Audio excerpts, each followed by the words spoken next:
Hi this is #you liquor కుంభకోణం గురించి మనం మాట్లాడే ముందు ఒక రకంగా నిన్న విజయసాయి రెడ్డి గారు బయటకు వచ్చినప్పుడు చాలా ఫన్నీగా అనిపించిన స్టేట్మెంట్ ఏంటంటే నా పొజిషన్ 2 నుంచి 2000 పడిపోయింది, నాకంటూ ఒక సే లేదు, ఫస్ట్ 2 మీటింగ్స్ నేను అటెండ్ అయ్యాను, లిక్కర్ కుంభకోణం గురించి నాకేం తెలీదు, ఇంతవరకే ఒక సాక్షి భూతుడిని మాత్రమే, సాక్షి భూతుడికి కూడా కొన్ని సాక్ష్యాలకు వరకే ఇన్ఫర్మేషన్ ఉంది, మిగతా వాటికి లేదు.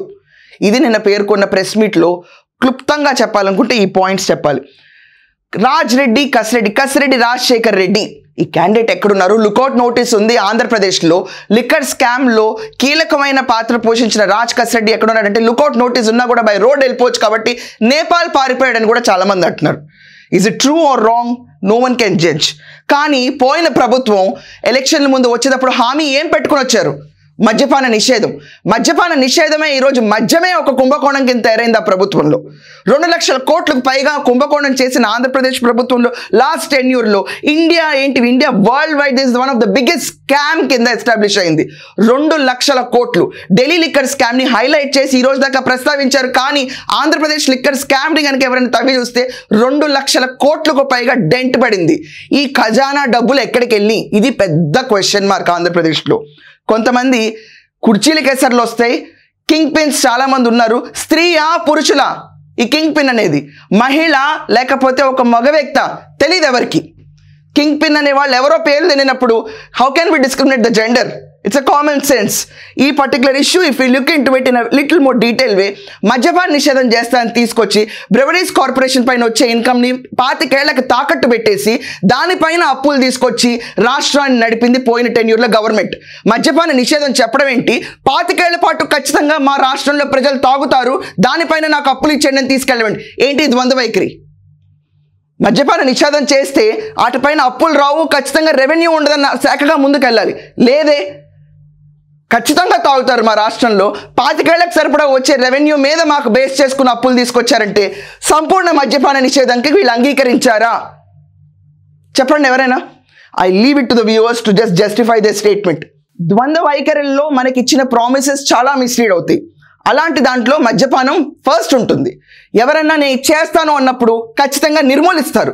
ఇది చేస్తాను అని మాట ఇచ్చిన తర్వాత దానిపైన ప్రణాళిక వేస్తారు. కానీ పవర్లోకి రాకముందే పక్కా ప్రణాళికతో ఇసుక, కంకర, మైనింగ్, మద్యపానంని స్కామ్స్ ఎలా చేయాలో రూట్ మ్యాప్ వేసుకొచ్చారని చెప్పి నిన్న విజయసాయి రెడ్డి గారు చెప్పిన ప్రెస్ మీట్లో ఒక స్లాంగ్, ఒక బైలైన్ అర్థమవుతుంది. It's not a scam that was done instantly. ఇది ఒక స్కామ్ ప్రణాళికతో పాటు వేసుకొచ్చి రాష్ట్రంలో ప్రతి ఒక్క తాగుబోతులుగా క్రియేట్ చేసి తాగే వాళ్ళకి మద్యాన్ని ఏ రకంగా మద్యపాన నిషేధం తీసుకొస్తా అని చెప్పారు పోయిన ప్రభుత్వంలో. అది కూడా చెప్పండి ఒకసారి. మద్యపానం రేట్లు పెంచుతూ ఉంటే మామూలు వాడు, మధ్యతరగతాడు, బిలో మిడిల్ క్లాస్ వాళ్ళు ఎవ్వరూ తాగలేరు కాబట్టి రేట్లు పెంచేసుకుంటూ వెళ్తాం, అప్పుడు మద్యపాన నిషేధం అవుతుంది. What is this sense? ఆ లెక్కన మనకు వచ్చే ఆదాయాలు అమ్మ ఓడో లేకపోతే రైతు బందో ఏదో ఒక రకంగా వచ్చే ఆదాయం తీసుకెళ్ళి మళ్ళీ మద్యపానంలో పెడితే you are circulating the same money కదా. And that to it is going in black. Government ఖజానాలో మనకు వచ్చే వనరులన్నీ ఏదైతే తీసుకున్న కుటుంబం, ఎవరైతే తాగుబోతులుగా పేరున్నారో ఆ కుటుంబాల్లో తాగడానికి వ్యసనంగా తీసుకున్న వాళ్ళందరూ ఈ డబ్బులు తీసుకెళ్ళి మళ్ళీ ఖర్చు పెట్టేది ప్రభుత్వానికే కదా. White money is converted into black. అది కూడా ఎలాగో వెళ్దాం ఒకసారి డీటెయిల్గా. ఇదంతా కాకుండా మద్యపాన నిషేధం అమలు పరిచే క్రమంలో 100 రూపాయలు ఉండాల్సిన దాన్ని 150 ఉండాల్సిన దాన్ని 200గా రేట్లు పెంచుకుంటే వెళ్ళిపోయి ఖజానా జనాల ఇళ్లలో డబ్బులు ఎలా గొల్లుమన్నాయో, అయినా ఒక్కటి తాగితే సరిపోవట్లేదు, 2 తాగాలి 3 తాగాలి అని చెప్పి పిచ్చి పేర్లతో, ఫర్ ఇన్స్టెన్స్ బూమ్ అని, స్పెషల్ స్టేటస్ అని చెప్పి వెక్కిరింతకరమైన పేర్లు. స్పెషల్ స్టేటస్ అని ఒక పేరు పెడతారండి ఎవరన్నా? ఆంధ్రప్రదేశ్ బగ్గుమంటున్న పాయింట్ స్పెషల్ స్టేటస్. దానిపైన కూడా డిస్టరీస్ పెట్టుకుని ఆ పేర్లు పెట్టుకున్నారు, రిలీజ్ చేశారు. జనాలు తాగారు, చనిపోయారు. ఈ ఆంధ్ర లిక్కర్ తాగి రీసెంట్గా చనిపోయిన పేరు బయటకు వచ్చిన ఆయన రాకేష్ మాస్టర్. ఆయన ఆంధ్రప్రదేశ్లో లిక్కర్ తాగి చనిపోయారనే విషయం అందరికీ తెలుసు. ప్రజలకి ఎంత న్యాయం చేయాలి చనిపోయిన వాళ్ళకంటే? ఈ రోజున్న ప్రభుత్వం వెహిమెంట్ స్టెప్స్ తీసుకుని వెళ్ళి అసలు ఆ కుంభకోణం వెనకమల ఉన్న కుర్చీలు ఎవరు, ఆ కుర్చీలో కూర్చున్న స్త్రీయా పురుషుడా ఎవరు, వాళ్ళని బయటకు తీసుకురావడానికి ఎన్ని దశాబ్దాలు పట్టొచ్చు? ఫర్ దట్ ఇన్స్టెన్స్ నిన్న విజయసాయి రెడ్డి గారిని సో కాల్డ్ లిక్కర్ స్కామ్లో యాజ్ ఎ విట్నెస్ పిలవగా, సాక్షిగా ఎస్, మొదటి 2 మీటింగ్లు నేను అటెండ్ అయ్యాను. ఈ లిక్కర్ స్కామ్ అనలేదండి, లిక్కర్ పాలసీ గురించి మాట్లాడుతున్నప్పుడు ఆయనతో పాటు మీటింగ్లో he has even mention Satyaprasad, Sajjala Sridhar, SPY distillery Sajjala Sridhar అంట, దాని తర్వాత మిథున్ రెడ్డి, విజయసాయి రెడ్డి, రాజ్ రెడ్డి, కసిరెడ్డి, వీళ్ళు మీటింగ్లో అటెండ్ అయ్యారు. And basically they have even asked IAS officers కానీ, ఓఎస్డీస్ కానీ, ధనంజయ్ కానీ, కృష్ణమోహన్ కానీ ఎవరైనా అటెండ్ అయ్యారా మీతో సెకండ్ మీటింగ్లో అంటే నాకు గుర్తులేదు, గుర్తొస్తే చెప్తానని చెప్పి విజయసాయి రెడ్డి గారు పేర్కొన్నారంట ఆ విషయంలో. And Raj Reddy, Kasireddy kick backs అనేవి ఎలా తీసుకొచ్చారు, ఎలా చేశారు అంటే లిక్కర్ పాలసీ మేకింగ్లోనే సెకండ్ మీటింగ్తో నేను లేను, so how will I know about the kick backs అని చెప్పి ఈయన చెప్పారంట. ఇదంతా కాకుండా మళ్ళీ ప్రశ్నించారంట ఈ కిక్ బ్యాక్స్ ఎక్కడికి వెళ్ళి అని. Again he has mentioned liquor policy మేకింగ్లోనే నేను లేను, మొదటి 2 నెలలే నా ఇంపార్టెన్స్ ఉంది, తర్వాత నాకు ఇంపార్టెన్స్ లేకపోవడంతో నేను బయటకు రావడంతో ఈ విషయం మీద నాకు పెద్ద అవగాహన లేదని చెప్పారంట. ఇదంతా కాకుండా అరబిందో ఫార్మా నుంచి సజ్జల శ్రీధర్, మిథున్ రెడ్డి, రాజ్ కసిరెడ్డి వీళ్ళందరూ అప్పులు కావాలి బిజినెస్ చేయడానికి మాకు అని చెప్పి అడగ్గా ఈయన అరబిందో ఫార్మా నుంచి 60 కోట్లు ఒకసారి, 100 కోట్లు, 40 కోట్లు ఒకసారి, టోటల్ 100 కోట్ల కింద ఈ 100 కోట్లని అదాన్ డిస్టరీస్కి, ఇంకొక డీకార్ట్ డిస్టరీస్కి ట్రాన్స్ఫర్ చేసామని, కంపెనీకి ట్రాన్స్ఫర్ చేసామని చెప్పారు. అండ్ అదాన్ డిస్టరీస్కి ట్రాన్స్ఫర్ చేసిన మనీని ఏ విధంగా వాళ్ళు దాన్ని ఖర్చు పెడతామని అడిగారా అని చెప్పి ఇన్వెస్టిగేట్ చేయగా నాకు తెలీదు on what basis they want to do the business, but they have asked money. దీన్ని 12% లోన్ కింద ఇంట్రెస్ట్ మనీ కింద నేను ఇచ్చిన దాంట్లో 60 కోట్లకి ఇంట్రెస్ట్ సహా ఇచ్చారు, 40 కోట్లు అసలు ఇచ్చారు, ఇంట్రెస్ట్ ఇవ్వలేదు. ఈ లెక్క అంతా చెప్పుకుంటూ వచ్చారు నిన్న విజయసాయి రెడ్డి ఒక రకంగానే మనం చూసుకుంటే కనుక Vijayasai Reddy who is very close person to YS Jaganmohan Reddy and to the party. If he's coming out and talking, మనకే బయట ప్రెస్కి వచ్చి 4-5 ప్రశ్నలకి 10% to 15% ఇన్ఫర్మేషన్ ఇచ్చారంటే లోపల ఎంత కక్కుంటారు? There must be an 80% of information that must have gone inside.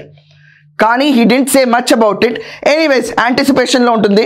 And politicians and bureaucrats ఎవరైనా pressure చేశారా మిమ్మల్ని ఈ అదాన్ డిస్టరీస్ కానీ ఈ వగైరా పేరుకున్న మనుషులకు అప్పులు ఇవ్వాలంటే నన్ను ఎవరు ఫోర్స్ చేయలేదు, నా దగ్గరకు అప్పు కోసం వచ్చారు, బిజినెస్ ప్లాన్ కోసం, and I have given them money through Aurobindo.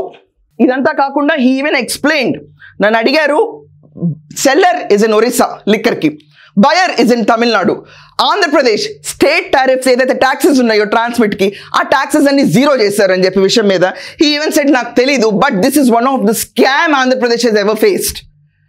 Just imagine, ఒరిస్సాలో ఒక సెల్లర్ ఎంటిటీ ఉంది మనకి, అండ్ తమిళనాడులో బయర్ ఎంటిటీ ఉంది, అండ్ రోడ్ ట్రాన్స్మిట్ ఈ స్టాక్ ఏదైతే ట్రాన్స్ఫర్ అవుతుందో ఆంధ్రప్రదేశ్కి మాత్రం ట్యాక్స్ ఎగ్జంప్షన్ ఇచ్చి ఆ మనీ అంతా కూడా it has gone in to pockets because on record ఇప్పుడు దాకా ఎక్కడ ఈ ట్యాక్స్ పేమెంట్స్ చూపించలేదు.